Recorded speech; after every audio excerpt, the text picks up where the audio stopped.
tokenization, and I think that's the question, right? How does the media today play in the world of creating narratives and actually tokenizing? Because at the end of the day, that's really what we're all here about. We are here tokenizing concepts, tokenizing ideas, and creating real valid use cases in this industry. So Cindy, Lingo is Cindy with us? She's not with us. Oh, okay. So then we will go to Patricia. Perfect. So we'll start with you. You're a journalist, right? By training and have that has advertised the Italian presidency on comms. Is that right? That's amazing. So from the journalism side, what's the actual editorial bar for getting a Web3 project covered seriously, by tier 1 traditional media in 2026? Where do most projects fail it? I think we had this unbelievable season now in Dubai, UAE. We face a very big challenge. For the first time, we had a war, because it was a war, and all the narrative changed. It changed for all of us. So something we were used to live in the most safest place in the world, it became, for international perspective, a totally unsafe area. I'm from Italy, I have all guests coming and all people investing in the country and so on, and we were under, missiles, under drones, and everything changed. It's still the safest ever. Yeah, no, I want to say that, okay. I had so many interviews with Italian television, as everybody was calling me, what is going on? It's a war. But this country show me and show all of us that it is even the safest place in the world, because if we were able to manage a war in that way, so I think it's really the place to be, because also it's easy to be amazing when everything is going well, and you can see when things go difficulties, how they manage it. But the narrative was what changed the game, because, for example, speaking especially from Italy or from US, where I work mainly, because I'm managing director of a company in Washington, D.C., the narrative is totally different. So what is real and what is the perception? The role that media plays is very strong, because you are not sitting here, you are not living the experience, you just see what is pushing all of us around. So after this war, especially for me, to have real media information is something that is a priority, because everything can be described in totally different ways, and it's changing the game economically.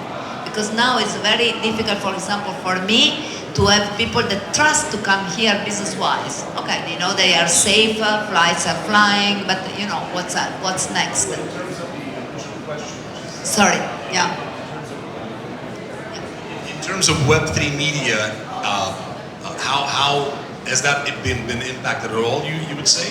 Web3 media, Web3 coverage, and of course, again, what does it take for a project these days to actually get covered by a tier 1 media? That's for me is the key, because until now the media can do everything they want.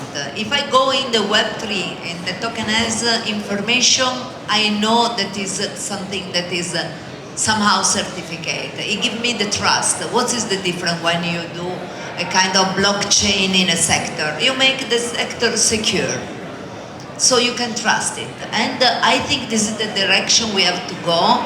And the most important, the people that like you are doing this future way, just communicating what is the trend, but in the safe way. This is the most important for me, and this is the only way for me to trust the news, and from there to trust my next decision. I think really trust become now the most important word. And to communicate in this way with the Web3 technologies, for me, is the only reliable news I can have. Thank you so much for that. Thank you so much for that, Patricia. Bilal, from where you sit, what does narrative actually mean stories, KOLs, AMAs, founder personal brands on X. What actually moves the needle for a project for the industry within this industry trying to break through? And when a project, for example, gets a Cointelegraph article, a Forbes article, and 50 KOL posts in the same week, what actually shifts on chain, and does that even matter anymore? Thank you. So I think narrative is something which should be a bridge between a complex project and actual on-chain activity. And that is why before this session, we had a session about carbon credits and how we are planning to actually not thinking of deploying a token or a project right away. Because I'm sure most of us have seen how most of the projects have been liquidity grabs somehow. People come up with an idea, they sometimes pay to Cointelegraph, they have these KOL posts, and there is a community, closed community I would say, who will just pump up the price. And the people, they'll start up with a Telegram post, alpha groups, and then people are the ones who just look at these media posts, and let's say anyone who's, I don't want to name anyone, but we've got YouTubers and channels who are just talking about our project, and they've got millions of followers. And people who are listening to them, and they want to make quick bucks as well, they'll just simply go and buy that token right away, irrespective of the fact that, I can even quote pump.fun here. Like, the main purpose of creating that project was that anyone can deploy a token. But then, normal people have no idea how a programmer can actually create 1 million wallets or 100,000 wallets and disperse the token, and it feels fake trading is happening. In the end, normal people become the bag holders. So I really feel unless a normal layman knows the project in depth, knows the founder I even have a question mark on the founders. Like I've seen people just running away, deleting their profiles. And even, initially I think I've been in the space for nearly more than 10 years. So our initial criteria was a blue tick on the X, right? Or let's say a yellow tick, golden tick, for you have to pay a lot more money. And I've seen so many projects with yellow ticks even running away. So I you don't have a yellow tick, you don't have trust. yeah. So I think at the end of the day, all these things, now that, the validation is the key here. Like if you can't validate if this is the real person I've met, I think I haven't bought a single token for last couple of years. So unless I have physically met the founder and he shows me his liquidity pool, I'm not a buyer. So I think that's where we are. That's actually a great point, Bilal, and thank you for doing that deep dive, because it's really like the trust now in terms of media narrative, buy pressure, right, and everything in between is so skewed that, differentiating between what's real and what's not is becoming very foggy, to say the least. So, Hutch, may I reveal that your family has built Univision into the largest Spanish language media company in the US. Latin America is one of the highest adoption, stablecoin regions on earth. Yet that story, right, has barely cracked into mainstream US media. I mean, we had El Salvador, but that's it. And it kind of like, it's been sort of pushed down in terms of its ratings as far as the story goes, right? So from a Univision family vantage point, why hasn't that story broken through, and what would it take? And what do Web3 projects keep getting wrong about LATAM as an audience? Thank you. First of all, thank you for the people that are here listening to us. You're the smart ones listening to insights about media and marketing for Web3. So,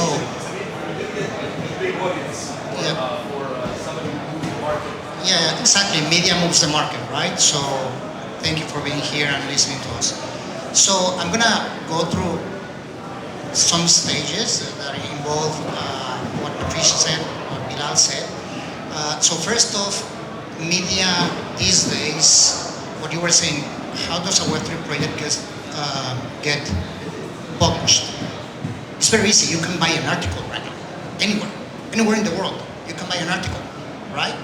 And publish whatever you want. Now, why would a media select you or talk about you by their own decision without asking you to pay for it, right? So that all goes back to what Patricia and Pilar are saying, is trust. It's always trust. It doesn't matter if it's Web3 or automotive industry or tourism. It doesn't matter the industry. It's the trust you give away, right? It's the trust that you're transmitting of whatever you're offering. Is it backed by true engagement with a community? Is it backed by a true asset? Is it backed by credibility, right?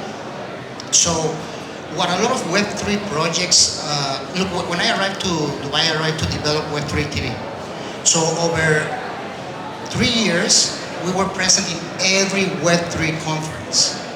We did thousands and thousands of interviews to Web3 projects, right? We've seen lots of them, they don't even exist now. They disappeared. Some of them even, they were maybe Ponzi schemes, right? So what I saw by doing those interviews, and Adele is a witness of that because he works with us in Web3 TV. So what I witnessed is that precisely that they're more focused on the hype of their crypto value or token value, right, than the actual fundamentals and community, right? Some of them, they have very poor UX experience for their clientele, if you want to call it clientele, right? So what is happening in Latin America and Mexico, not only from the point of view of Univision, because it's Univision and Televisa. Televisa has been operating since the early 40s, right? And then founded Univision in the United States, right? And then another guy said, oh, let's do Telemundo, right? But, you know, what is happening there is precisely that, right? So why will media in Latin America and Mexico will not touch a lot of Web3 projects is because these projects lack credibility. And some of them are great projects and they have a lot to offer, but they are doing the wrong approach and they are not implementing the proper communication, PR, and marketing strategy. That's why I'm saying the guys that are staying here are smart, because they want to learn how do I take my project to the next level? How do I get mentioned, right? So that from my point of view and the media people that I work with is why we are also working with a lot of Web3 projects, right? Because it's like, okay, so let me understand what you're doing and how can I help you get into media and do a proper PR and communication strategy so that people can learn what you do, how you do it, and trust you, right? So how do we build trust? That's basically part of that. Thank you so much for that, Hutch. I wish we had a bit more time. I mean, this is a really important panel, but we are being asked to wrap up. So I'm going to ask you for a 15-second starting from Bilal, or actually starting from Patricia and going to Bilal. What do you wish towards the future, right? And please say it to the audience, say it to the cameras. Maybe we can get this on film actually, right? What do you wish towards the future? 15 seconds, please, Patricia. I wish that we can really trust media because they are the game changer, and I hope they do the way you are doing. Really, I was impressed from your presentation. Thank you. Yes, so build more trust and credibility. That's essential. I'm gonna always go to that. It's essential in the future. You're talking about the future, right? So if people don't build their trust and their credibility, they're just wasting money on their strategy. If they don't focus on building trust and credibility in the future and for whatever changes in the digital era with AI, whatever is coming, if they don't adapt, the adaptation is also key. My wish is really drastic. I want permission chains. I don't want permissionless anymore because we have seen how people have abused the system of blockchain by liquidity grab. So I really hope things get more, just like I really hope Vara basically, similar Vara kind of setups basically come across the globe and everything gets regulated. That's my goal. Thank you so much for that. And so I also want to make a quick wish towards the future that all of us do this process, which I think is so important. I heard it from somewhere recently. Education, adoption, execution, right? Educate, adopt, and execute at the highest level and be true to yourself and true to what you're doing, and you will find success. So thank you so much. Let's do a wrap photo really quick for this panel. And thank you to all the smart people who came here and listened to the most important panel at this event.